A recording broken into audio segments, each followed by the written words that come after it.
Gujarat Titans की ताकत में अनबिलीटेबल टीम है, लेकिन जिस तरह से बाकी 4 टीमें ऐसा कारनामा नहीं कर पाई, जो गुजरात टाइटंस ने जिस तरह से पहले ही सीजन में कारनामे कर दिखाया। क्योंकि 2008 से टीमें 2024 तक लगातार मैच खेल रही हैं, लेकिन चैंपियन बनने का सपना देख रही थी, तभी शायद चैंपियन नहीं बन पाती है। और जिस तरह से गुजरात टाइटंस पहले ही सीजन आती है गुरु, सभी टीमों की निगाहें इससे चैंपियन बनना नहीं देख रही थी, लेकिन तभी गुजरात टाइटंस ने वो कर दिखाया, तो शायद सबकी आंखें की खुली खुली ही रह गई। अब देखने वाली बात है 2025 में मोहम्मद शमी को इस टीम ने तो खो दिया है। जिस तरह से रॉयल चैलेंजर्स बैंगलोर से मोहम्मद सिराज को ले आए और दिल्ली कैपिटल्स कागिसो रबाडा को अपनी टीम में शामिल कर लिया, तो तेज गेंदबाजी में इस टीम ने मजबूती पकड़ बना ली है। उसके बावजूद बल्लेबाजी से भी अपना दमदार प्रदर्शन करने के लिए 2025 में यह मैदान में दिखेगी टीम। तो नमस्कार दोस्तों, सटीक क्रिकेट न्यूज में आप सभी का स्वागत है। आज हम बात करने वाले गुजरात टाइटंस। हाँ, शायद राजस्थान रॉयल्स 2008 में कारनामा या ऐसा किया था, जो शायद गुजरात टाइटंस ने 2022 में कर दिखाया था।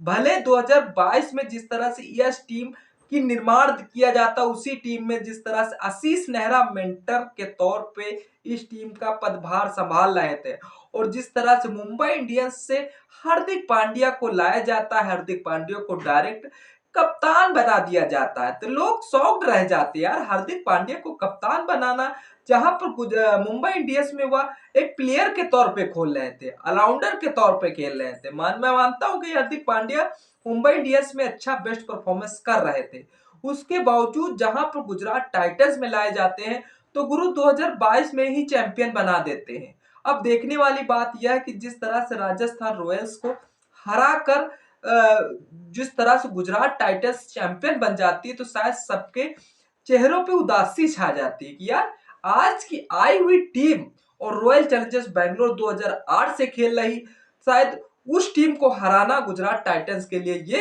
एक सभी टीमों के लिए सदमे जैसा महसूस होता है। लेकिन गुजरात टाइटंस ने वो कारनामे कर दिखाए जो गुजरात टाइटंस में था, उसके बावजूद 2022 आता है, गुजरात टाइटंस चैंपियन बनने के लिए फिर एक बार फाइनल में प्रवेश कर जाती है, लेकिन फिर उसे चेन्नई सुपर किंग से हार का सामना करना पड़ता है। उसके बावजूद 2024 में प्ले ऑफ तक नहीं पहुंच सकी थी, क्योंकि केकेआर चैंपियन बन चुकी थी। उसके बावजूद जब देखने वाली यह है कि 2025 में इन्होंने तेज गेंदबाज तो बहुत खरीद डाले, उसके बावजूद ऑलराउंडर बहुत ही बढ़िया है, जिस तरह से राशिद खान, राहुल तेवतिया, महिपाल रोमन इनकी टीम में शामिल है। अब देखने वाली टीम है कि जिस तरह से इस टीम में स्ट्रेंथ वीकनेस तो देखने को मिलेगी। अब देखने को ये भी बाकी है कि जिस तरह से 2025 में इस टीम का कैसा प्रदर्शन रहेगा, क्योंकि जो कि 5-6 मैच जो होम ग्राउंड में खेले जाने हैं, वो मैच अगर जीत लेती है गुजरात टाइटंस, तो भैया सेमीफाइनल क्वालिफाई करने से तो कोई नहीं रुक पाएगी, क्योंकि इनकी टीम में वो मजबूती दिख रही है जो शायद होनी चाहिए। क्योंकि टीम में मजबूती के लिए जिस तरह से शुभमन गिल को कप्तान बनाया गया है, उसके बावजूद जोस बटलर जो विकेट कीपिंग का भार संभालते हुए नजर आएंगे। अब साई सुदर्शन जिस तरह से बाएं हाथ के बल्लेबाज हैं, और उसके बावजूद जिस तरह से शाहरुख खान की टीम में ग्लेन फिलिप्स है, राहुल तेवतिया, वाशिंगटन सुंदर, राशिद खान, कागिसो रबाडा, मोहम्मद सिराज, प्रसिद्ध कृष्णा, जो कि कागिसो रबाडा, मोहम्मद सिराज, प्रसिद्ध करना इनके हमारे लिए तो फेवरेट हैं। इस टीम का स्क्वाड तो देखिए, प्लेइंग 11 हमारे हिसाब से तो एकदम बेस्ट लग रही है, लेकिन इस टीम का 2025 में जब ग्राउंड पे उतरेगी, तब गुरु असली इस टीम का प्रदर्शन दिखेगा कि टीम की स्ट्रेंथ जो हमेशा साल पे साल गिरती चली जा रही, क्या एक बार शुभमन गिल उस स्ट्रेंथ को ऊपर बढ़ा पाएंगे।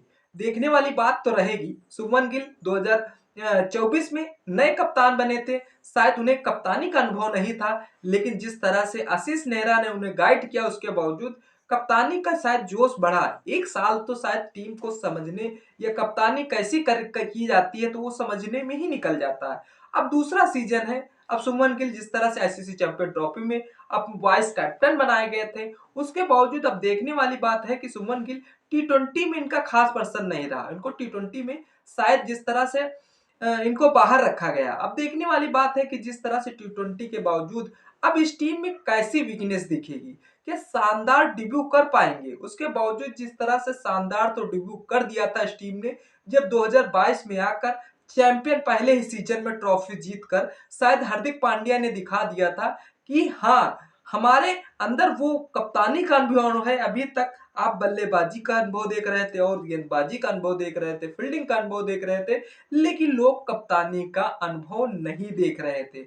उसके बावजूद 2022 में गुजरात टाइटंस में आकर कप्तानी करके बल्ले बल्ले से रन बनाकर और गेंदबाजी कर कर दिखा दिया सभी टीमों को कि हार्दिक पांड्या का नाम भी कोई किसी बढ़िया बल्लेबाज से कम नहीं है। उसके बावजूद अब मुंबई इंडियंस को ये बात खल नहीं रही थी, उसके बावजूद वह जान नहीं थी अगर गुजरात टाइटंस के लिए हार्दिक पांड्या और रुक गए तो शायद हमारे लिए खतरे की घंटी पैदा करते रहेंगे। अब देखने वाली बात है कि जिस तरह से सभी टीमों ने बड़े बड़े प्लेयरों को, जिस तरह से चाहता चुनिंदा प्लेयरों को शायद अपनी कप्तानी से हटाकर अपना एक चेला तैयार करने का एक नया रूल अपनाया है। जिस तरह से मुंबई इंडियंस ने, भले रोहित शर्मा ने 5 बार ट्रॉफी जिताई भाई साहब, उसके बावजूद उनको हटाकर हार्दिक पांड्या को कप्तान बना दिया गया। अब इसके बावजूद जिस तरह से महेंद्र सिंह धोनी, हाँ मैं मानता हूं एक प्लेयर के रूप में खेल रहे हैं, उसके बावजूद ऋतुराज गायकवाड़ के हाथों में कप्तानी सौंपी गई। अब विराट कोहली को जिस तरह से काफी समय में कप्तानी करते हुए देखने को मिल रहे थे, लेकिन उसके बावजूद जिस तरह से इंटरनेशनल से कप्तानी छोड़ी, उसके बावजूद अब कोई इंडियन कप्तान ढूंढे हैं जो कि रजत पाटीदार है। अब ये रॉयल चैलेंजर्स बैंगलोर से रजत पाटीदार अगर अच्छा प्रदर्शन करते तो शायद कप्तानी से वो इतनी जल्दी नहीं हटने वाले। रॉयल चैलेंजर हर सीजन यही ढूंढ रही है कि हम किस सीजन में चैंपियन बनेंगे। चलिए गुजरात टाइटंस पे अब वापस आ जाते हैं। गुजरात टाइटंस हमारे लिए क्यों खास है? क्योंकि ऐसा कारनामा इन्होंने किया है जो शायद सिर्फ राजस्थान रॉयल्स 2008 में किया था। क्योंकि जहां पर यार मतलब बड़ी बड़ी टीमें खेल रही हूँ, छोटी टीम की उतनी महत्व नहीं होती है। उसके बावजूद जिस तरह से टीम इंडिया को अगर बांग्लादेश से भिड़ा दिया जाए तो कैसा महसूस होगा? यही होगा कि जिस तरह से यार टीम इंडिया तो जीतेगी जीतेगी, वैसा ही राजस्थान रॉयल्स के साथ हुआ था 2008 में। लेकिन गुरु वही होता है ना कि जिस तरह से जिस बंदे को जितना चिढ़ाओगे वो उतना ही अंदर से स्ट्रॉन्ग होता चला जाएगा। वही गुजरात टाइटंस के साथ हुआ। गुजरात टाइटंस 2022 में जैसे ही हार्दिक पांड्या कप्तानी कर रहे थे, जैसे ही हार्दिक पांड्या 2022 में फाइनल प्रवेश किया, तो यही लग रहा था कि अब की बार रॉयल चैलेंजर्स बैंगलोर गुरु चैंपियन बन जाएगी। क्योंकि जिस तरह से रॉयल चैलेंजर्स बैंगलोर के पास 2008 से और जिस तरह से 2022 तक जिस तरह से काफी अनुभव था इस टीम के पास, लेकिन गुरु रॉयल चैलेंजर्स बैंगलोर पर पता नहीं वो कौन सा कलेश लगा हुआ है जो शायद रॉयल चैलेंजर्स बैंगलोर चैंपियन नहीं बन पाती है, लेकिन गुजरात टाइटंस चैंपियन बन जाती है। सभी टीमों को शायद ये हैरान हो जाता है। उसके बावजूद जिस तरह से हार्दिक पांड्या जो 2 सीजन कप्तान रहे और इस टीम की लगातार लीडरशिप हमेशा मजबूत होती चली जाए, क्योंकि जिस तरह से हार्दिक पांड्या ऑलराउंडर है उस तरह से राशिद खान भी ऑलराउंडर है। अब देखने वाली बात है कि जिस तरह से इस टीम ने भारतीय कप्तान शुभमन गिल के कंधों पे कप्तानी का तो भार सौंप दिया है, उसके बावजूद अब देखने वाली बात है कि जिस तरह राशिद खान को भाई साहब 18 करोड़ में रिटेन किया था, शुभमन गिल को उनसे 16.75 करोड़ में रिटेन किया था, तो लोगों ने ट्रोल किया। लेकिन जहां पर राशिद खान इतना बढ़िया तरीके से खेल रहे हो तो उनके आगे कौन टोक सकता है? आपको क्या लगता है राशिद खान को इतने कम पैसों में दीजिए? अगर राशिद खान बिकने में आ जाते ना तो भाई साहब पैसों की बरसात होती।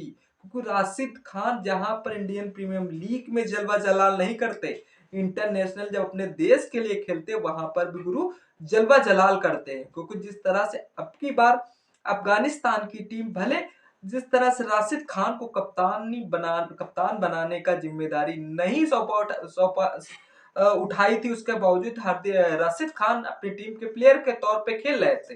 लेकिन टी20 में जिस तरह से राशिद खान को कप्तान बनाया गया था, राशिद खान के पास वो अनुभव है, तो जिस तरह से अनुभव को यूज करे तो वो अच्छा कर सकते हैं। क्योंकि जिस तरह से राशिद खान हमेशा से बढ़िया तरीके से खेलते हैं, लेकिन इस टीम में एक और प्लेयर है जो राहुल तेवतिया के नाम से फेमस है। क्योंकि राहुल तेवतिया जिस तरह से हमेशा से राजस्थान रॉयल्स में वो एक बार अचंभों में सभी टीमों को डाल दिया था। जिस समय पिछले सीजन में रिंकू सिंह ने बाकी टीमों को हैरान कर दिया था, क्योंकि जिस तरह से एक हारा हुआ मैच जब रिंकू सिंह ने 5 छक्के लगातार लगाकर शायद सभी टीमों को हैरान कर दिया था गुरु। शायद रिंकू सिंह उस समय साल फेमस हो जाते हैं, लेकिन राहुल तेवतिया का भी सीजन एक आता है जो राजस्थान रॉयल्स के लिए कारगर साबित होता है।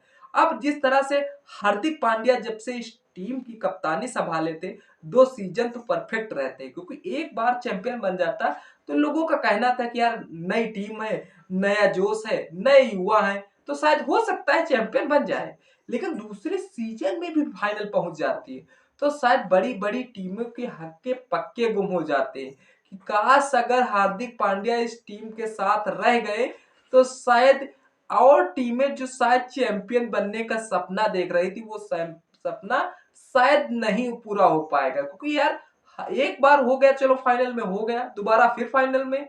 जिस तरह से जब से हार्दिक पांड्या गुजरात टाइटंस को छोड़ दिए और उसके बावजूद जिस तरह से मुंबई इंडियंस में गए, तब शायद जिस तरह से गुजरात टाइटंस की कप्तानी शुभमन गिल के हाथों में दी गई, तब दिखा कि जिस तरह से शुभमन गिल की बल्लेबाजी में वो दम है, जिस तरह शुभमन गिल इस टीम का हिस्सा, जोस बटलर, साई सुदर्शन बल्लेबाजी में मजबूत कदम उठाएंगे। ऑलराउंडर के तौर पर राहुल तेवतिया, राशिद खान, वाशिंगटन सुंदर इस टीम का रोल निभाएंगे और गेंदबाजी तो भाई साहब बहुत मजबूत है इस टीम की, जो कि मोहम्मद सिराज, कगिसो रबाडा, प्रसिद्ध किस्ना, मतलब अगर ये होम ग्राउंड में अपने खेलते 6 मैच जीत लेते हैं तो शायद सेमीफाइनल क्वालिफाई करने से किसी माइकल लाल में दम नहीं इस टीम को बाहर निकाल दे। अब डेथ ओवर की बात करें तो गुजरात टाइटंस के पास राशिद खान जैसे स्पिनर और मोहम्मद सिराज और रबाड़ा जैसे तेज गेंदबाज हैं।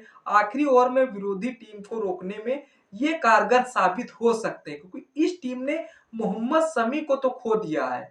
आपको क्या लगता है मोहम्मद शमी कौन सी टीम में शामिल हुए हैं? अगर हमारी लगातार वीडियो देखते होंगे तो आपको पता होगा, कमेंट सेक्शन खुला हुआ है। आज हम भी थोड़ा गिव अवे कर लेते हैं, क्योंकि जिस तरह से हमारा पैसे वाला गिव अवे नहीं है, लेकिन ये फ्री वाला है। आपको देखते हैं हमारी वीडियो लगातार देख पाते हैं नहीं। चलिए, दूसरी बार जिस तरह से पहली बार चैंपियन बनकर इतिहास में सिर्फ दूसरी टीम बनी जिससे पहले सीजन में ट्रॉफी जीती हो, उसके बावजूद आशीष नेहरा इस टीम के लिए कोच का पद संभाल रहे थे, उसके बावजूद आशीष नेहरा ने इस टीम के लिए काफी योगदान किया है। अब जो बात कर लेते हैं इस टीम की स्ट्रेंथ वीकनेस, तो आपको पकड़ में आई कि इस टीम कहां तक चैंपियन बनने में कामयाब रहेगी। जो आपकी बार गुजरात टाइटन 2024 में मेगा एप्सन हुआ, उसमें शायद रिटेन करने वाले खिलाड़ियों की बात करें, जो राशिद खान को भाई साहब 18 करोड़ में रिटेन किया गया था, शुभमन गिल को 16.5 करोड़ में रिटेन किया गया था, साई सुदर्शन को उनको 8.5 करोड़ में रिटेन कर लिया था, राहुल तेवतिया 4 करोड़ में रिटेन कर लिया था, शाहरुख खान 4 करोड़ में रिटेन कर लिया था।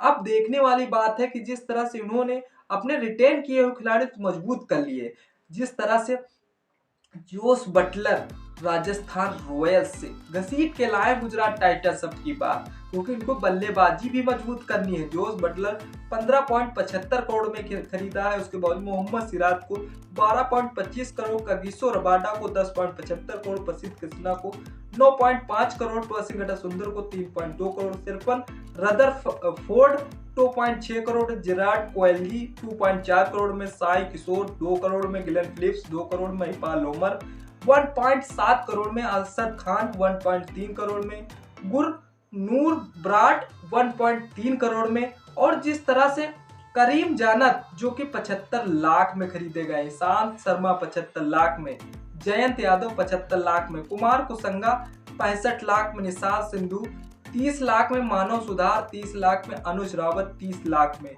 कुलवंत खिजारिया 30 लाख में। तो इस टीम ने अब की बार जो 19 खिलाड़ी खरीदे हैं, उसमें से शायद जिस तरह से अब की बार तेज गेंदबाजी पे काफी सुधार किया है, लेकिन जिस तरह से इस टीम की स्क्वाड तो हमें बेस्ट लगता है, लेकिन लखनऊ सुपर जायंट्स का अब की बार प्लेइंग 11 थोड़ा बहुत कमजोर देखने को मिल रही है। ये तो खेल पे ही डिपेंड करेगा, जब टीम मैदान पर उतरेंगी और रिजल्ट तभी पता चलेगा कि टीम कितनी वीकनेस, कितने प्लेयरों को खरीदने के लिए कितना पैसा जुटाया है, वो पैसा सक्षम हो रहा है या फिर फर्जी ही जा रहा। अब देखने वाली बात है कि जिस तरह से पिछले सीजन की चैंपियन गुजरात टाइटंस नहीं रही थी, उसके बावजूद पिछले सीजन की जिस तरह से कोलकाता के नाइट राइडर्स रही और जिस तरह से गुजरात टाइटंस प्ले ऑफ में नहीं पहुंच पाई, आपको क्या लगता है 2025 में गुजरात टाइटंस को चैंपियन बनने में शुभमन गिल, राशिद खान को कितना प्रसन्न करना होगा और टीम को एकजुट के साथ खेलना होगा, तभी गुरु या चैंपियन बन पाएगी। क्योंकि जिस तरह से हार्दिक पांड्या के अंदर तो लीडरशिप क्वालिटी दिखती है, शुभमन गिल के अंदर भी लीडरशिप क्वालिटी आ रही, लेकिन वो धीरे धीरे आ रही। उसके बावजूद आपको क्या लगता है 2025 में यह टीम चैंपियन बन पाएगी? कमेंट सेक्शन खुला हुआ, कमेंट जरूर करिएगा। वीडियो अगर अच्छी लगी हो लाइक शेयर कमेंट करना न भूलें। चैनल पे पहली बार सब्सक्राइब कर लीजिए। तब तक इस वीडियो का मजा लीजिए।